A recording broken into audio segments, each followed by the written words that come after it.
and Michigan State University communities. It spans the state of Michigan and reaches club and elite training gyms, collegiate athletics, and even the United States and international Olympic communities. And it's not even limited to gymnastics, as athletes from over a dozen different sports have reported abuse. His practiced and perfected abuse spanned over 25 years and included countless victims, beginning before he was even a doctor, one who traveled the world seeking gold. But we know his access to children and young women and his abuse did not end until an investigative news report and one brave woman came public to stop him. The basic facts of his assaults have been recounted by the charged victims in this case, as well as numerous victims who gave their impact statements. The facts that the defendant admitted to Your Honor under oath, that he penetrated these young girls' vaginas and anuses with his bare hands, not for any medical purpose, but for his own sexual pleasure. He had erections as he performed these so-called treatments. He asked 11-year-olds to tell him if they were on their periods so he could be sure that they were ripe for his abuse. Children that were prepubescent, often unaware of their bodies. Children whose parents sat feet away. Mere children. But the assaults he perpetrated on these trusting young girls was not limited to the hours and hours and hours of sexual penetration. The defendant is a twisted, beloved, renowned doctor who used his prestige to gain trust of these girls, to exploit them, leaving many of them emotionally shattered, used by a man that they not only trusted but also loved. He supposedly practiced osteopathic manipulative medicine, but in truth, he was simply a master manipulator. He manipulated victims and parents. He manipulated his community through the press and social media early in this case. He tried to manipulate the police department in his interviews. He tried to manipulate prior investigators. He even tried to manipulate Your Honor and this court through his pathetic letter, all while knowing the truth, that he did the things he was accused of doing. And in competitive gymnastics, he found the perfect place for this master manipulation. In gymnastics, young girls do what they're told. They hide their pain, they hide their injuries. These young girls are bared all of it. Their bodies were constantly on display and under scrutiny. It takes some kind of sick perversion to not only assault a child, but to do so with her parent in the room. To do so while a lineup of eager young gymnasts waited at Twistars to see the gymnastics god Larry Nassar. It's a sick perversion when a defendant's close family friends were upstairs in his own home while he abused young Kyle Stevens, just 6 years old when it began. His own wife and children sat upstairs for years while he gave his basement treatments. To unnecessarily and without warning penetrate an unsuspecting minor for your own selfish sexual gains while her parent sat just feet away, unknowing, had to be part of the rush or the thrill for this defendant. The thrill that he might just get caught. But he was a master. He had developed a built-in defense. No coach should be in a shower with a boy. No priest has an excuse for any type of sexual touching. But Nassar perfected a built-in excuse in defense. He was a doctor, and a good one, so the world thought. And this makes up the other half of his scheme. The trust he could garner from being not only a doctor, a respected professional, but an Olympic doctor, one who treated these young girls these young victims heroes. He adorned his office with pictures of Olympians he treated, with the far-off places his supposed expertise took him. He brought back tokens for his precious victims, regalia from competitions around the world. And in doing so, he made each of his victims feel special. As Cassie Powell said, the defendant hid behind Olympic rings in Spartan green and white. For many of these girls, Nasser was not just a doctor, but a confidant, a role model, sometimes the only affirming male influence in their lives. The level of Nasser's predation reaches even higher because he often knew the victims' parents, some of whom were fellow doctors, others who unwittingly sent patients to him. He even knew that some of the parents were police officers. He was so well practiced in his abuse and continually empowering himself that he believed he'd get away with it despite any parent's profession. He believed he was untouchable. This defendant not only robbed these children of their innocence, he robbed many of them of their good health. He performed no healing, only hurt, with so many heartbreaking stories of unnecessary treatments, misdiagnoses, inaccurate medical treatment, which we know has resulted in lasting, permanent damage. Many of these survivors wonder whether their now lifelong injuries could have been treated had he not wanted the continued access to their young bodies. He wasn't a world-renowned doctor. As one of our experts so eloquently put it in preparing this case for trial, he was performing hocus-pocus medicine. Over the last 16 months, as I have prepared this case and lived this case and thrown my heart and soul into this case, I have often wondered, did he really think he was going to get away with this? Abusing so many for so many years, over 2 decades, so many sports, no patient, no child was safe, and yet he also abused some of our most prominent national heroes. Maybe he did think he could beat the odds. And you know what? For years, he did. What that did, that beating of the odds, to Kyle Stevens, to Jessica Tomashow, to Madeline Jones, to Kaylee Lorenz, to Bailey Lawrenson, to victims D and G and I, to Rachel Denhollander. History gave him guidance for the future. Every previous time there had been an allegation, nothing happened. His lies worked. This court heard from several women, some decades later, who were initially determined to be confused or to be liars.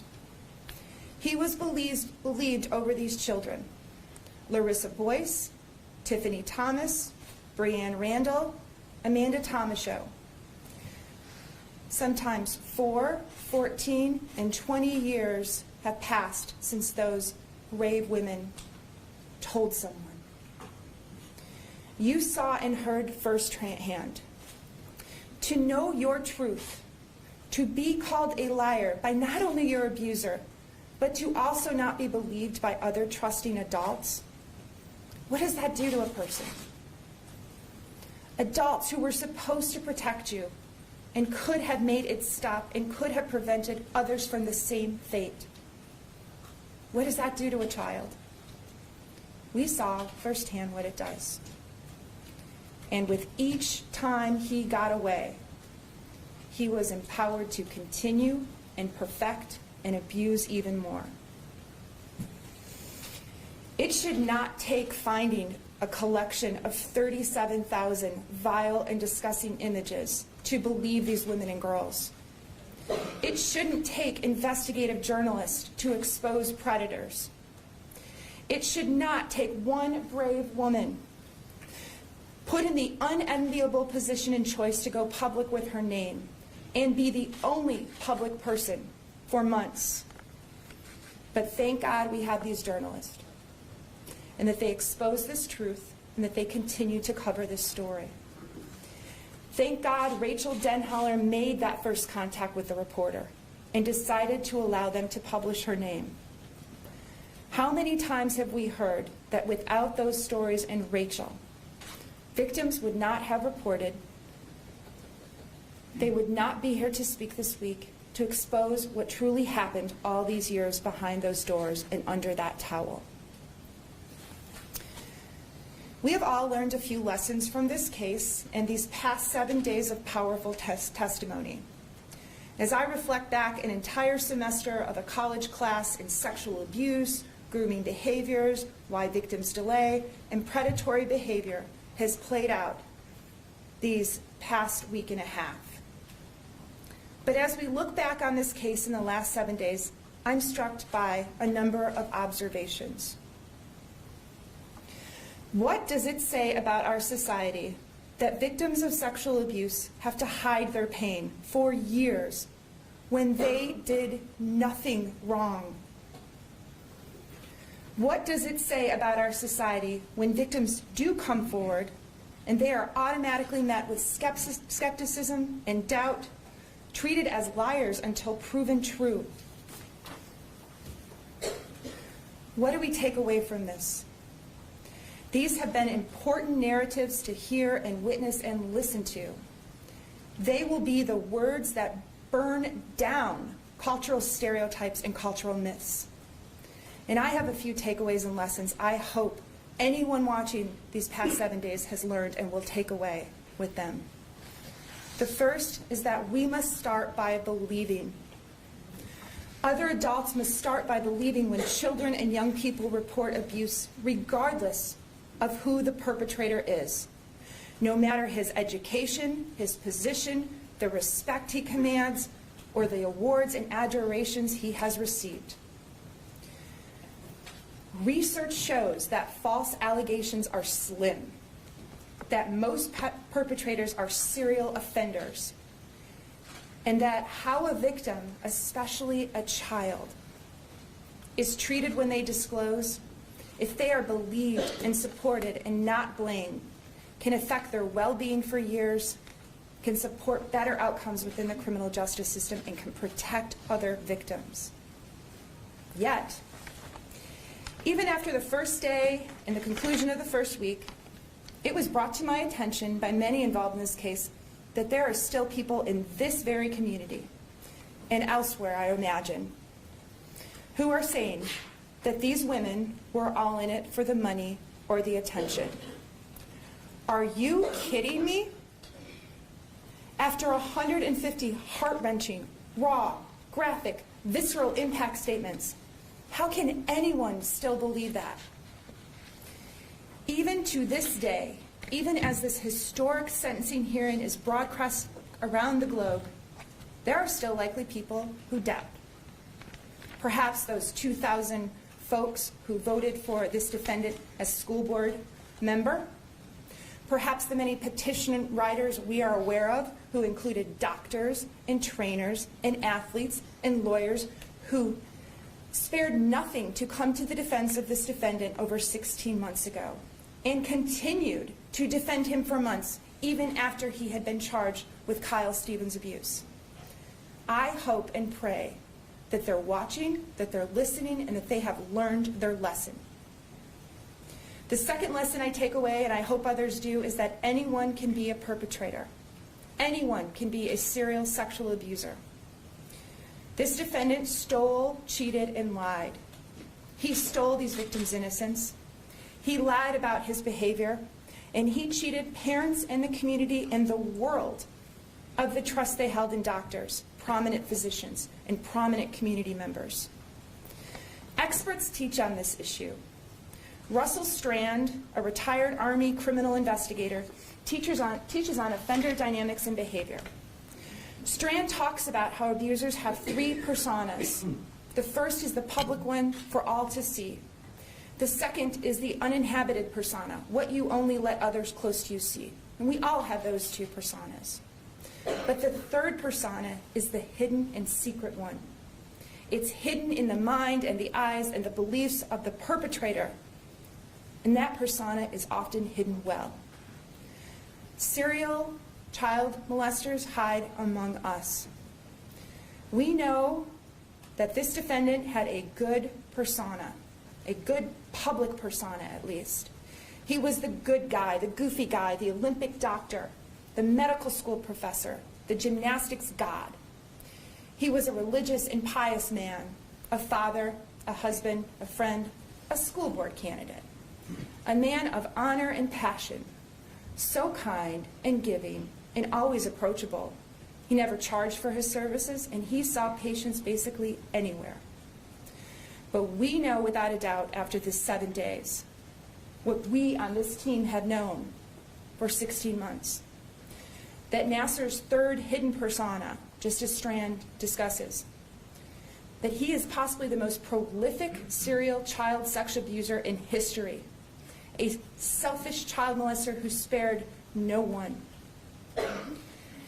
Nassar hid behind that outer facade that is different and faked and not real, but that people believed were real. People came to his defense.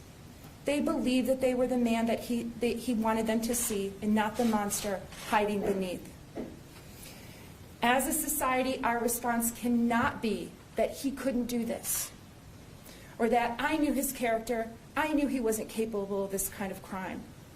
It's because no one wants to see it. The only person who sees this side are his victims.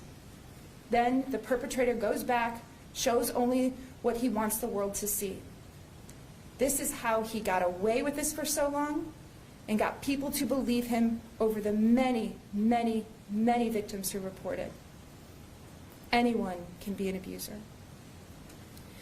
The third takeaway from this week is that delayed disclosure of child sexual abuse is not unique. In fact, it's quite the norm. Kids don't report sexual abuse right away, either because the abuser is a trusted adult, especially when it's a doctor, especially when they are so young and have no sexual experience to understand what is wrong. The fourth takeaway is that predators groom their victims and families. This is so confusing to so many women.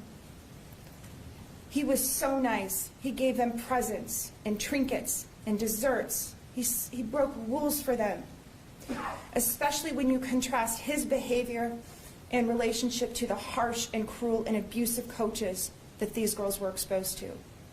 He was only doing that to gain their trust, to confuse them, and get what he wanted.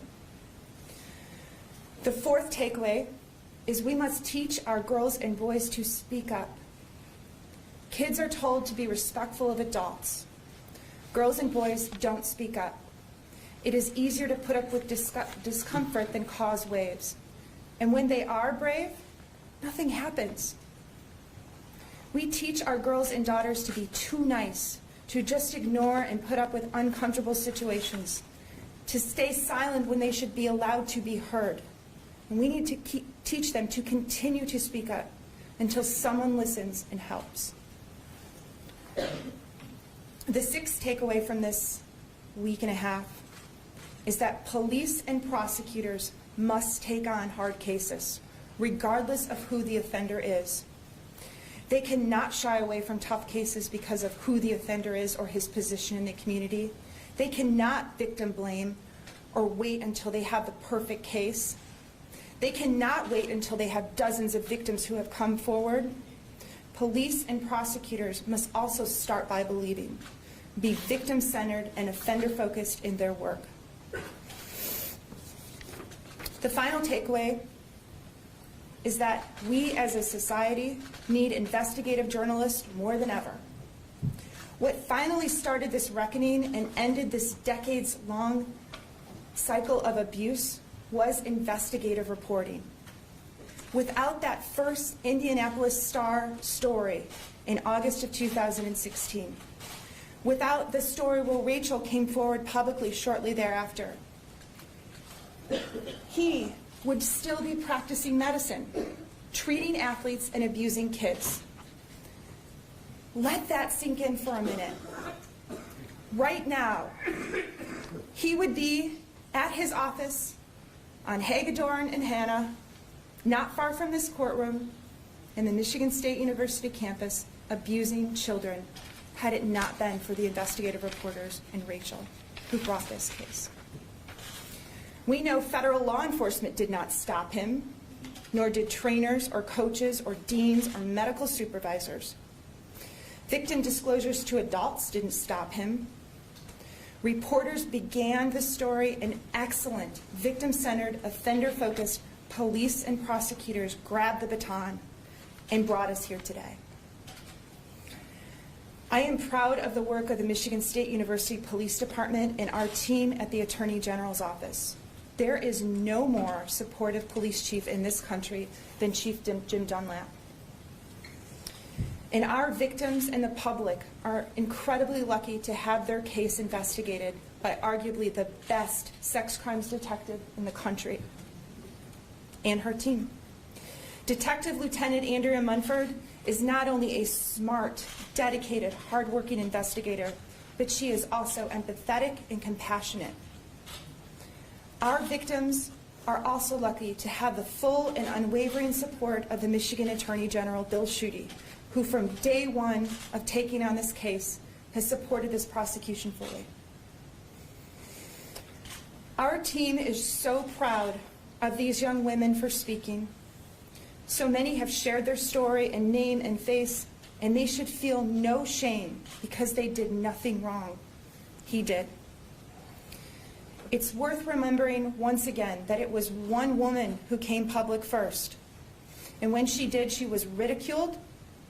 Folks rallied behind him. They tried to discredit her. They signed petitions in support of him. They believed him over her because of who he was purported to be. People continued to support him in this very community and believe him after we charged Kyle Stevens' case, after he faced multiple counts of criminal sexual conduct first against a minor. They chose to believe his lies over the words of a young woman who had nothing to gain by coming forward, nothing. Some of his support wavered after he was charged with possessing tens of thousands of images of child pornography. Yet, still, there were people in power who had ideas he was framed and the images were planted, who was telling other victims this as they knew their truth. At the same time that these folks were supporting him and putting out those false narratives, these women and countless more you haven't met and who may be watching and reading knew their truth. They knew he had abused him, and they watched him continue to lie about committing that abuse. It has not been an easy process for these victims, especially Rachel, all alone publicly for many, many months. To be accused of being a Pied Piper of sorts in court and the press, to be accused of somehow planting this idea of victimhood in other women's minds. The gripping testimony these past 2 weeks have shown how absurd those arguments are. You have seen firsthand the effects this abuse has had on these women. That is tangible, physical evidence that this happened, that these women were abused, not bandwagon jumpers, not money grabbers, women and girls who were abused.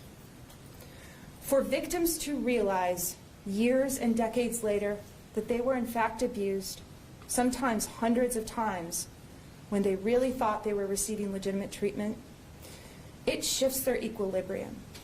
It shatters their sense of the world, their sense of safety, their conception of trust.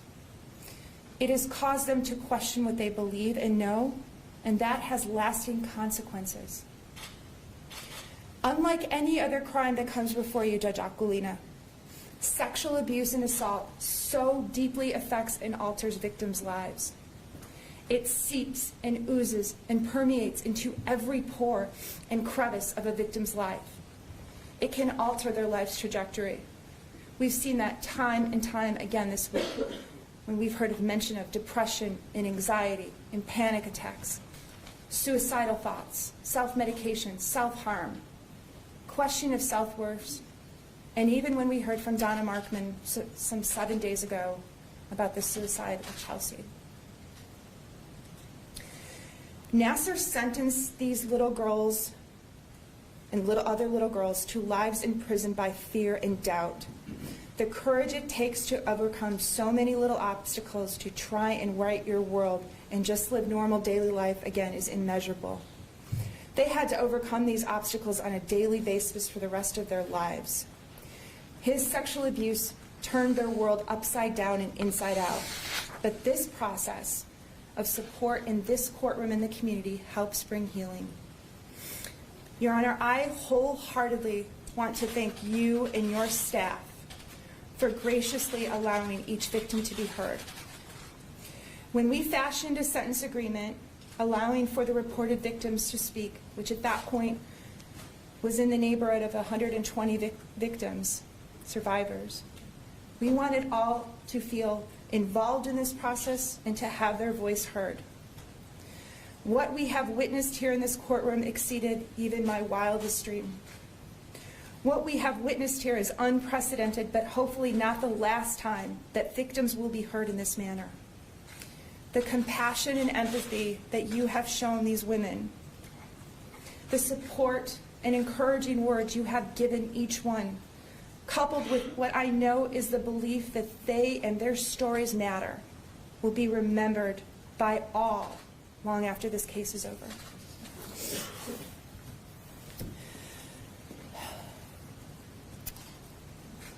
Over 150 women had courage to walk into this courtroom, most to be publicly identified and outed to the world as a Nassar victim for the first time, yet they had the grace and the courage to speak their truth and become survivors. To each survivor, thank you. Thank you for coming forward, for trusting us, for doing what is so hard and difficult, especially when you reported to the police, especially to those involved in our charging cases, and especially to those who have had to testify in court. On behalf of the entire Attorney General and Michigan State University Police Department team, we believe you and always have. We thank you. We are proud to stand up for and with you, and you are our heroes. We have seen the worst of humanity and the best in these past few days. The pain and destruction caused by evil, selfish takers like this defendant. But we have also seen how one voice can start a movement, how reckoning can deliver justice, how a community can support and empower and start healing. During these last 7 days on our screen, you have seen countless young, innocent faces. That was on purpose. Every day at this podium that I stand, you saw strong, brave, fierce survivors come here. But that's not who Larry Nassar saw. He was attracted and abused to those young girls in those pictures. But, Your Honor, what you did not see are the sweet, young, innocent faces of girls who have been spared a similar fate because these brave women all spoke up and, more importantly, never gave up. There is no doubt he would have continued to abuse unabated for the rest of his life. I tell these survivors to be proud of what you have accomplished because you are survivors. You have referenced the army of survivors that this proceeding and his abuse has created. This past weekend at women's marches around the country, signs with Kyle Stevens, quote, someone that the world did not even know was affiliated with this case some 5 days before. Those quotes were raised on signs. Little girls don't stay little forever. They tune into strong women who have come back to destroy your world. You heard from Jennifer Rood Bedford, and she concluded by saying, stand for truth, resolve for change, be committed. At this particular moment in history, this sentencing hearing will be viewed as a turning point in how our community, our state, our nation, our culture looks at sexual abuse. This courtroom in the Ingham County Circuit Court was where the shame that many survivors felt was exorcised from them and put where it belongs, right on him. When each survivor came forward and shared their name, told their truth, supported each other, that shift grew. The world has witnessed what happens when victims are treated with respect, dignity, empathy, compassion, and are truly supported by police, prosecutors, and the criminal justice system and courts. What is obvious is that a strong group of determined women can in fact change the world and will. The fact that the women led the investigation, the prosecution team, and that 3 female judges now sentenced defendant Nasser is poetic justice. As I reflect on the last 7 days of the sentencing hearing, it became clear that each day more women and girls were empowered. It was evidenced by our growing number, people that were reaching out to us to come to speak their truth. These women and girls have transformed themselves before our very eyes. From victim to survivor to champion for justice and advocates for change. And all of this on the world outside will carry on. But I want to recenter you and this court and all involved back on the reason we're here. The sentencing of defendant Larry Nasser for his admitted conduct against numerous young girls. He sexually assaulted them. He did so under the guise of medical treatment, and he did so for his own sexual purpose and gratification. He carried out his plot through a decades-long process he honed and perfected, creating perfect conditions for his predatory behavior. Until these brave women brought it all down. Sentencing, Your Honor, must protect, punish, and deter. Through your sentence, I ask you to do all 3. Judge Aquilina, I ask you to bring these victims the justice they so deserve. We ask you to follow the sentence agreement and sentence the defendant to a minimum of 40 years to at least 125 years in prison, or a sentence tail that you see fit. Thank you. Thank you. Thank you very much for your words. On behalf of defendant,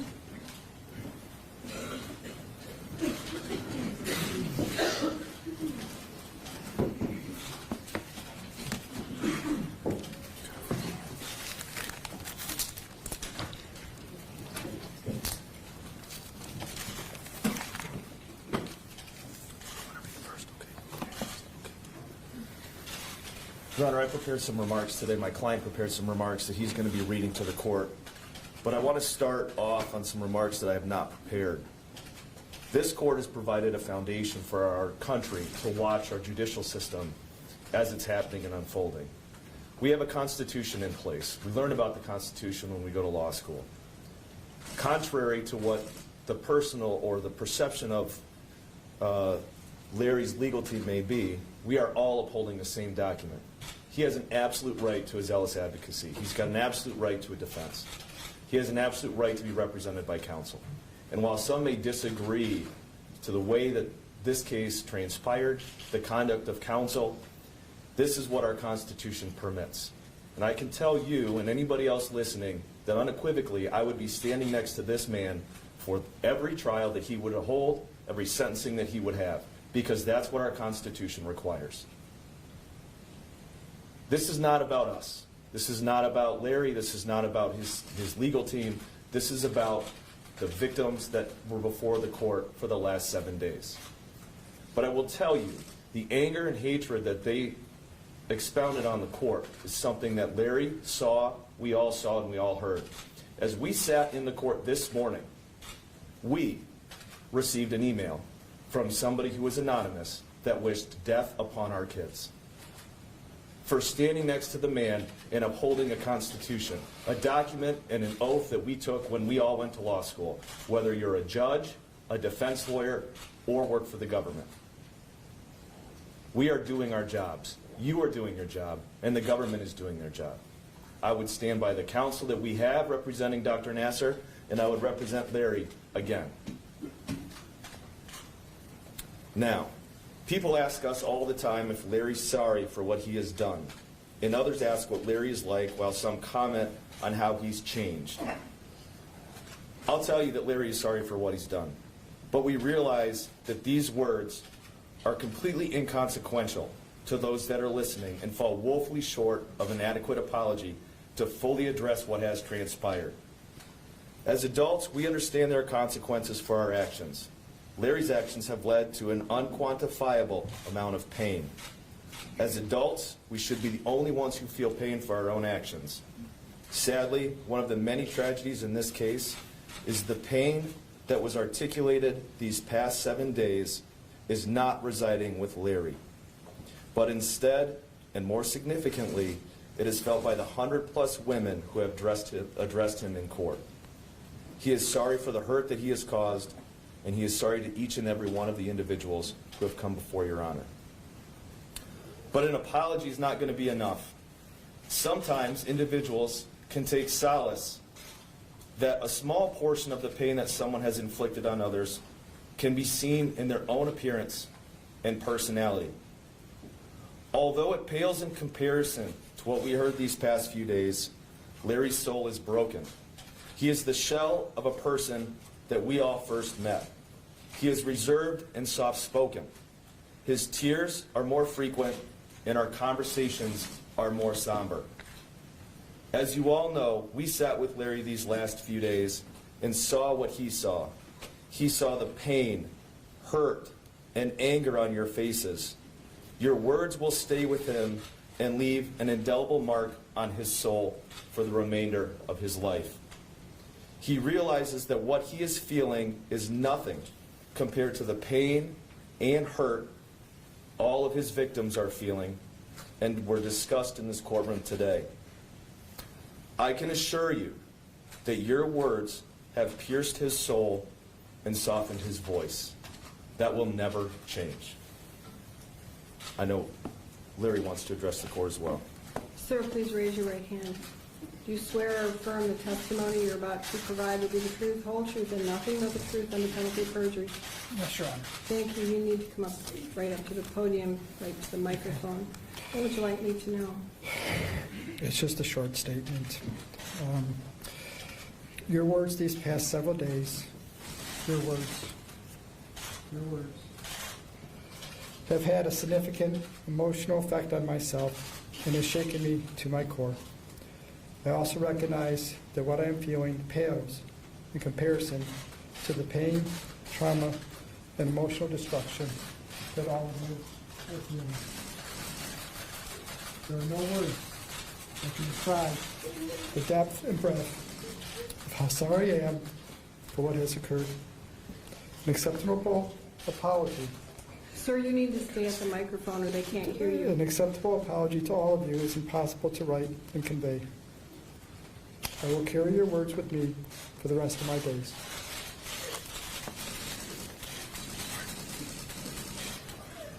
Sir, I hope that's true. I hope you are shaken to your core. Your victims are clearly shaken to their core. And I know there are still some who ask, are you broken because you got caught?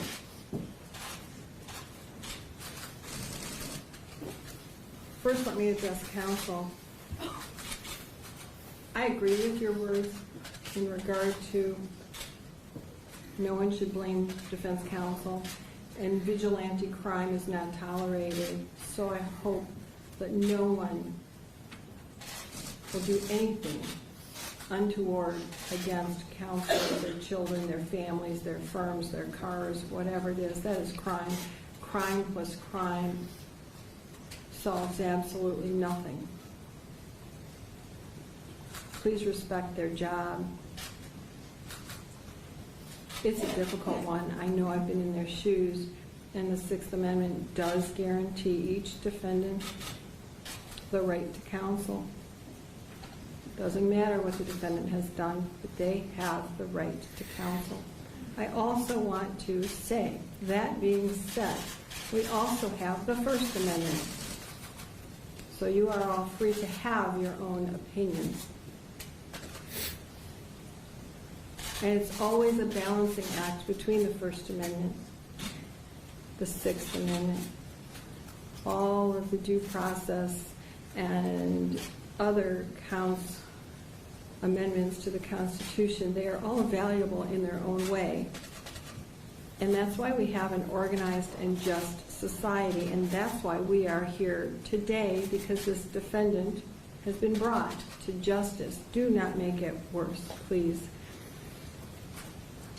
Before I get to sentencing, I want to talk about a couple of things. And first, I've said what I need to say to the victims. I have a little bit more to say. You are no longer victims. You are survivors. You're very strong, and I've addressed you individually. Before I say anything further, I don't know if you all know this, and I know that the world is watching. I know this because I'm on the bench every day, and this isn't the only heinous crime that appears in this court. The National Crime Victimization Survey that's done by the Justice Department annually reports that 310 out of every 1,000 assaults are reported to police, which means that 2 out of 3 go unreported.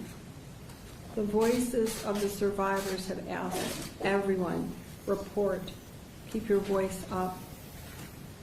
Rachel's voice hopefully will raise these numbers of reports in all of your voices. But that statistic does not include children 12 and under. 1 in 10 children will be sexually abused by their 18th birthday. 1 in 7 girls, 1 in 25 boys by their 18th birthday. That means that in the United States, I'm not talking about any other country, but in the United States, 400,000 babies born in the U.S. will become victims of child sexual abuse. It stops now. Speak out like these survivors. Become part of the army. I do one case at a time. And I really so very much appreciate all of your thank yous. I've read some of the Twitters and Facebooks and all of what's going on in the media. I'm not special. I'm doing my job. If you come into my courtroom any Wednesday and watch sentencing, I give everybody a voice. I give defendants a voice, their families when they're here. I give victims a voice. I try to treat everybody like family because that's the justice system that I was raised to believe in. I came to this country stateless. I'm naturalized. My father's Maltese, my mother's German, and I was raised on old country values. And my grandmother always told me, and my parents always told me, my grandfather too, that America is the greatest country. I believe that. That's why I served in the military. That's why I've always done community service. I'm not really well liked because I speak out. I don't have many friends because I speak out. If you ask me a question, you better be ready for the answer. I speak out because I want change, because I don't believe in hiding the truth, and I'm not saying I'm always right, but I try. I also don't believe that one size fits all when it comes to sentencing. Another reason I listen. I know that there are some judges for every crime that give the same punishment. I don't think that's justice. I believe in individualized sentencing. I follow the Constitution, and I believe our system works. I also believe these survivors.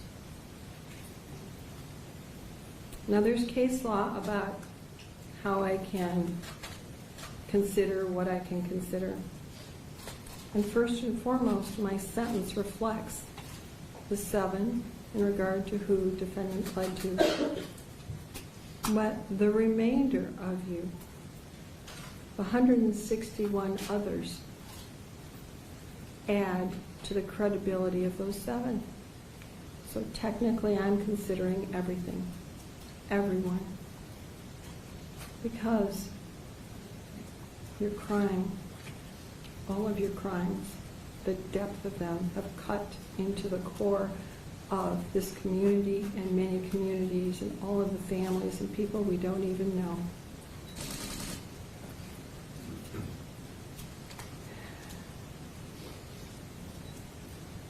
And sir, the media has asked me to release your letter. I'm not going to do that. Counsel may object, the media may object, but there is some information in here that troubles me in regard to the victims. And I don't want them re-victimized by the words that you have in here. But I do want to read some more of your letter. And the reason I want to do that is because I've considered it in sentencing as an extension of your apology and whether I believe it or not. So I want you to hear your words. I've already read some, and I'm not reading every line. Well, let me begin. The federal judge went ballistic at sentencing since I pled guilty to the state cases and spent 10% on the federal case and 90% on the state cases and civil suits. She gave me 60 years instead of 5 to 20 years, in parentheses, 3 consecutive 20-year sentences. I pleaded guilty to possession of porn from 9/2004 to 12/2004, 4 months. The prosecutor even admitted that I never belonged to any porn sites, any chat rooms, was not on the dark web, and also they could not prove I viewed it. It was all deleted, of course. I shared my electronics, and I could not prove that. So for 4 months of porn possession from 2004, I was sentenced to 60 years. Not proper, appropriate, fair. Going down a few lines. What I did in the state cases was medical, not sexual. But because of the porn, I lost all support, thus another reason for the state guilty plea. Let me move down further.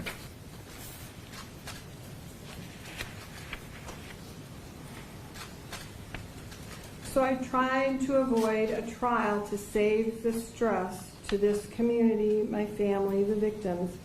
Yet look what is happening. It is wrong. Let me move down further.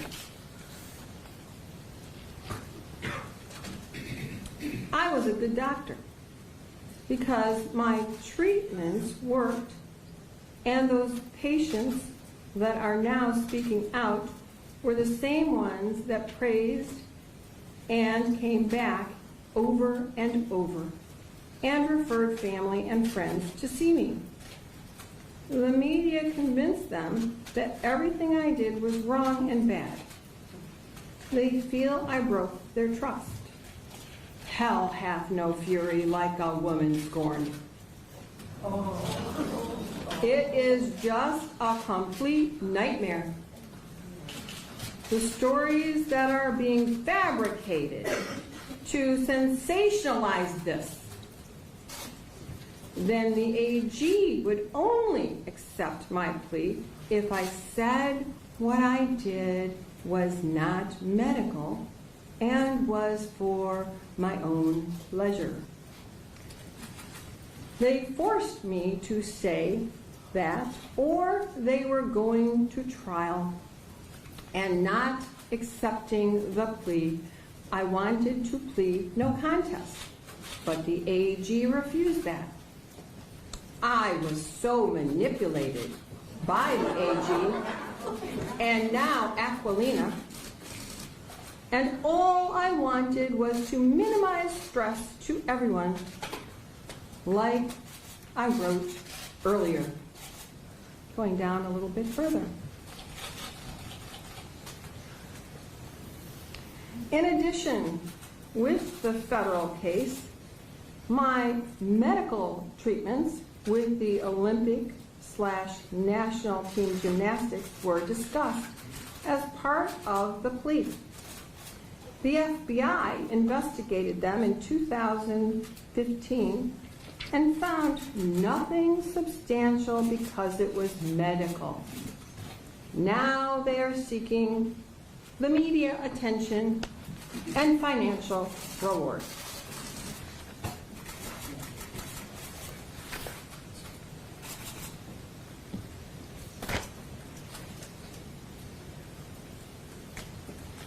Would you like to withdraw your plea? No, Your Honor.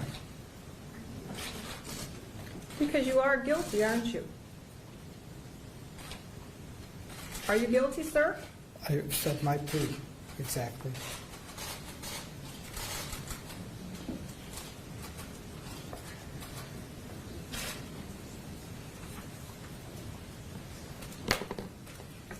The new sign language has become treatment.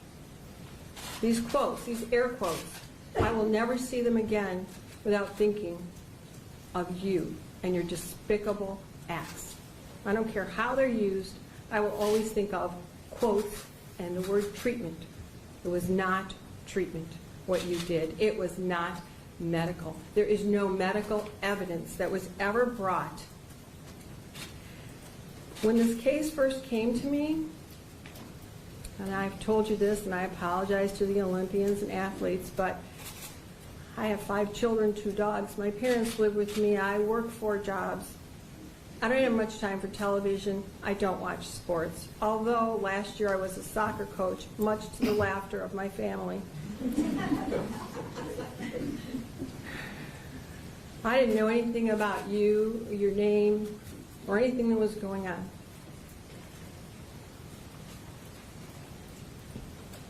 And so when I kept saying, we're going to trial, here's the date, and everyone wanted more time, I said, no, here's the cutoff. And then the cases were merged and we delayed it. And I still thought, well, maybe there's a defense of medical treatment. And why did I think that? Because it's my job to be fair and impartial, but also because my 2 brothers and my father are very well known and respected doctors. Real doctors with real treatments and research, dedicated to healing. I haven't considered that in this case, but I have heard from your survivors now that they trust doctors like I trust the doctors in my family and the doctors I go to. But I still thought, well, there's a defense of medical treatment, and there are changes in the medical community every day for the betterment.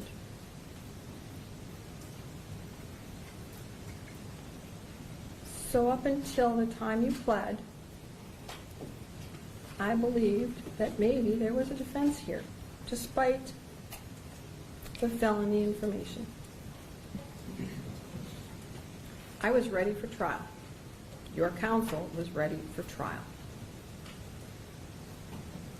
The Attorney General's office was ready for trial. You, sir, decided to plead because there was no medical treatment. You did this for your pleasure and your control. This letter, which comes 2 months after your plea, tells me that you have not yet owned what you did, that you still think that somehow you are right, that you are a doctor, that you're entitled, that you don't have to listen, and that you did treatment. I wouldn't send my dogs to you, sir. There's no treatment here.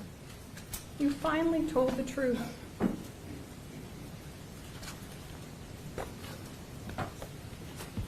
Inaction is an action. Silence is indifference. Justice requires action and a voice, and that is what has happened here in this court. 168 buckets of water were placed on your so-called match that got out of control.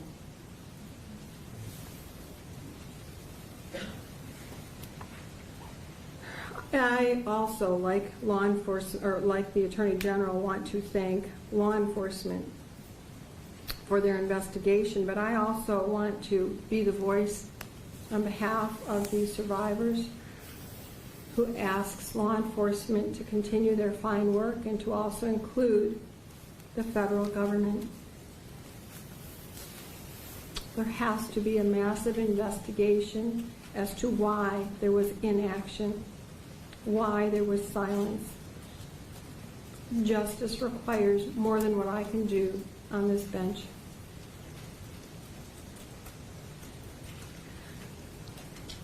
I want to also applaud all of the counsel in the Attorney General's office. I want to also applaud defense counsel. You all have done fine work. You've made me proud of our legal system. We all work together for the betterment of our community, and that is law enforcement, prosecutors, defense counsel, investigators. There are countless people. It's the only way our system works. We need this balance. So all of you, when I look at myself as Lady Justice, my arms are like this. They are balanced. Prosecution, defense are balanced. It only starts to tip after there's a plea and after I take into consideration everything that's happened. So I want everyone to understand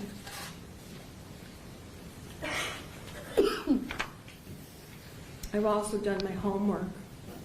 I always do. People versus Wacholowski. I'm sure I slaughtered the name. I apologize, but it is spelled W-A-C-L-A-W-S-K-I. 286 Mishaf 634. It's a 2009 case. And in it, and I want you to clearly understand, it says, plainly, the law does not limit victims' impact statements to direct victims. It doesn't say, and I have found nowhere that limits me from having you hear all of your victims. As I said before, when counsel came to me and said, we're not going to go to trial, despite our court having already sent out 200 of the 800 juror requests, and they told me their plea, and would I consider it in lieu of trial, There was the agreement between us because I always, and they know it, they are familiar with me, let people speak. And I wanted all victims, and we had a discussion about which victims. And of course, there was an objection to one of them. I let it come in anyway. That was part of the plea that you entered into to allow the victim impact statements. Because after that discussion, I know your lawyers, as good as they are, sat down with you and said, the judge is going to allow this. And when it comes down to it, I know it also because this was signed by the Attorney General, by defendant, and by defendant's counsel on November 22nd, 2017.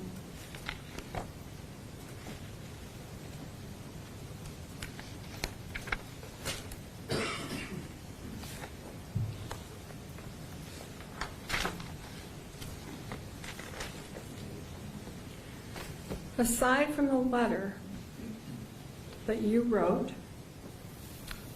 a couple of months after your plea, which tells me you still don't get it, there's something I don't understand and I want to make clear. Sir, you knew you had a problem. That is clear to me. You knew you had a problem from a very young age, even before you were a doctor.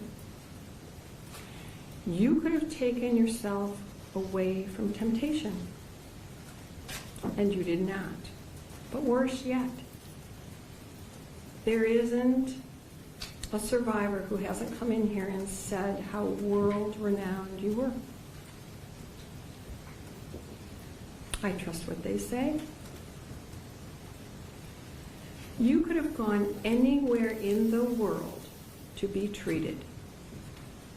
You could have gone to any resort, any doctor place where you could get treatment. In Europe, they have all sorts of hidden places for things like this. No one had to know, and you could have found some treatment, some help, taken some medicine. You would have done that if you had cancer. I know you would have. You're about self-preservation. But you decided to not address what's inside you that causes this control urge, that causes you to be a sexual predator. So your urges escalated, and based on the numbers that we all know go unreported, I can't even guess how many vulnerable children and families you actually assaulted.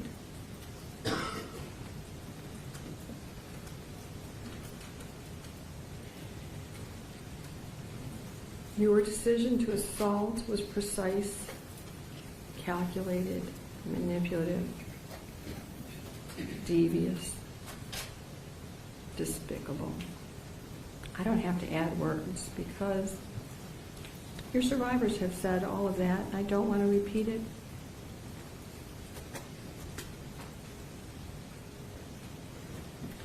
You can't give them back their innocence, their youth. You can't give a father back his life, or one of your victims her life when she took it. You can't return the daughter to the mother, the father to the daughter.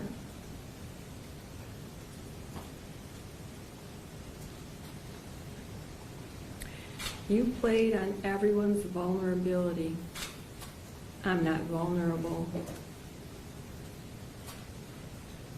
Not to you, not to other criminals at that podium. I swore to uphold the Constitution and the law, and I am well trained. I know exactly what to do. And at this time, I'm going to do it. And I want you to know, as much as it was my honor and privilege to hear the sister survivors, it is my honor and privilege to sentence you. Because, sir, you do not deserve to walk outside of a prison ever again. You have done nothing to control those urges, and Anywhere you walk, destruction will occur to those most vulnerable. Now, I am honoring the agreement. I'm also honoring what's been requested of me. And I want you to know, I'm not good at math. I have a cheat sheet.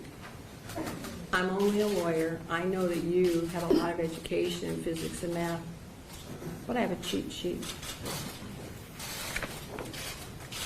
It is my privilege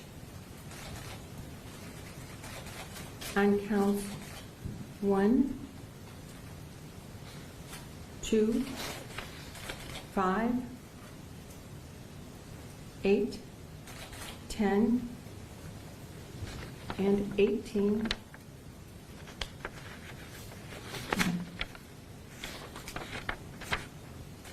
and 24.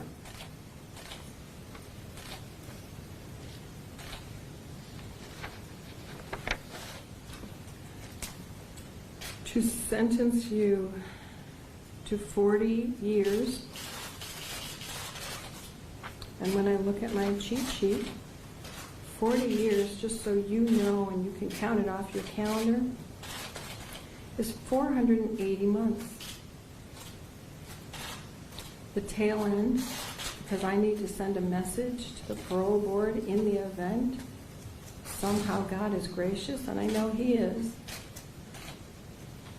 and you survive the 60 years in federal court first, and then you start on my 40 years, you've gone off the page here as to what I'm doing. My page only goes to 100 years. Sir, I'm giving you 175 years, which is 2,100 months.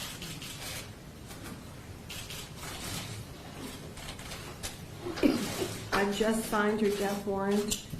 I need everyone to be quiet. I still have contempt powers. I told you I'm not nice. I find that you don't get it, that you're a danger. You remain a danger. I am a judge who believes in life and rehabilitation when rehabilitation is possible. I have many defendants come back here and show me the great things they've done in their lives after probation, after parole. I don't find that's possible with you.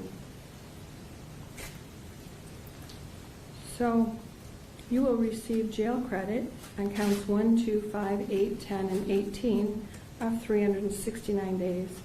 On count 24, you will have 370 days jail credit.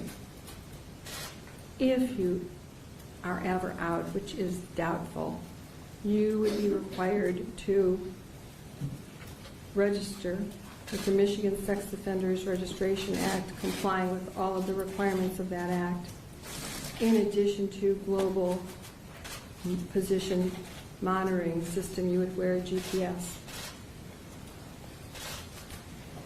You will pay restitution in the amount to be determined based on whatever amounts are submitted, and your attorneys can ask me for a restitution hearing so that I can determine what a reasonable amount is for the victims. I am leaving restitution open as long as those victims have issues that can be medically documented. You will comply with DNA testing and pay a $60 fee for that. I suspect that was already done, but you owe $60 back to the county for that, or law enforcement, whoever will put it in the right pocket. You must submit to HIV testing and complete counseling associated with HIV and AIDS. You must waive confidentiality and allow test results and medical information obtained from this test to be released to the court. You will pay $476 in state costs. You will pay a crime victims assessment in the amount of $130. Does counsel wish to address court costs and fines? I don't know his financial state. Judge, he doesn't have any money to pay in court costs and fines. If the court wants to impose it, the court can impose it. I'm not imposing any court costs and fines, and here's the reason. I don't know what he has or what he'll get in the future. The victims deserve the money. The county will survive one way or another. I'm also going to make recommendations to the Michigan Department of Corrections for mental health treatment. I understand he has some medical conditions and he should be allowed to take medicine for that. He should have individual and group counseling, treatment for sexual predators, whatever they allow. I'm also going to send a message. I'm not sure, but I believe I read an article, sir, that you were treating people in prison that don't have a license, don't commit any more crimes. I know you don't have any more lives to give, but you can't be treating people. You're not a doctor. So I'm not sure how that's happening. But I wanted to send that message.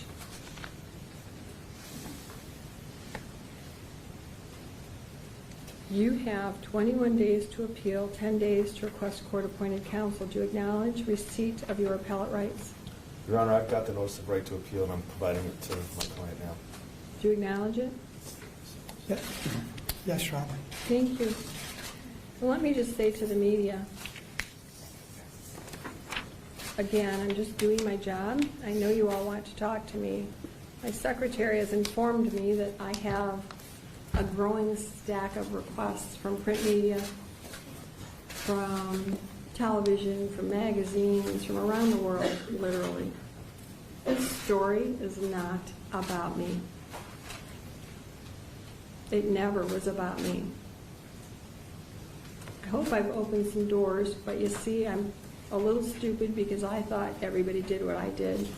And if they didn't, maybe they ought to, but I do this and have been doing it. And if you don't believe me, the keeper of my words is right by my side, and lawyers who are hearing this are shaking their heads saying, yep, I've waited too long, as she lets everybody talk. Sometimes people get upset. I don't care, I get paid the same. So as to the media who want to talk with me, I'm not going to be making any statements. I know that my office, and I may have even, I don't know, in a long couple of weeks, conveyed that after this is over, it's just not my story. After the appellate period runs, with victims by my side to tell their stories, I might answer some more questions than what I said on the record. I don't know what more I could possibly say. But I'm not going to talk with any media person until after the appeal period, and even then, if you talk to me about this case, I will have a survivor with me because it is their story. So I wanted everybody to hear that from me. I respect all of the media outlets. You've done just a fabulous job here. There hasn't been any commotion or upset by this, and I do believe in the First Amendment, so I thank you all for being here because it's an important story for the survivors.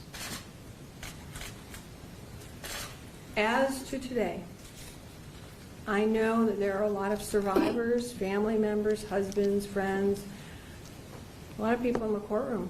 You have voices. I'm going to leave the courtroom. Defendant will leave the courtroom. The attorneys may stay. Victims, family members, survivors. You may stay in the courtroom and talk with media. You can have your own press conference right here.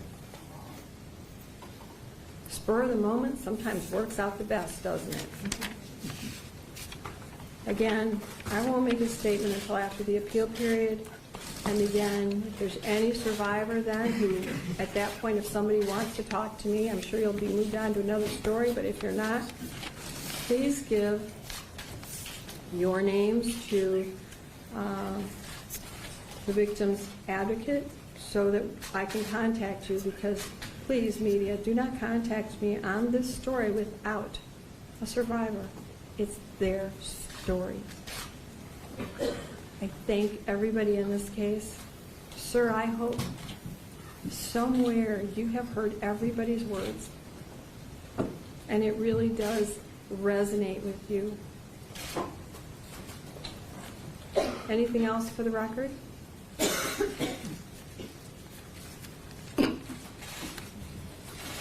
Nothing on behalf of the people, I'm sorry. Nothing but half. No, Your Honor. All right, so the media is asked to stay here with all those lovely people who may want to speak with you. Thank you. That's all for the record. All right.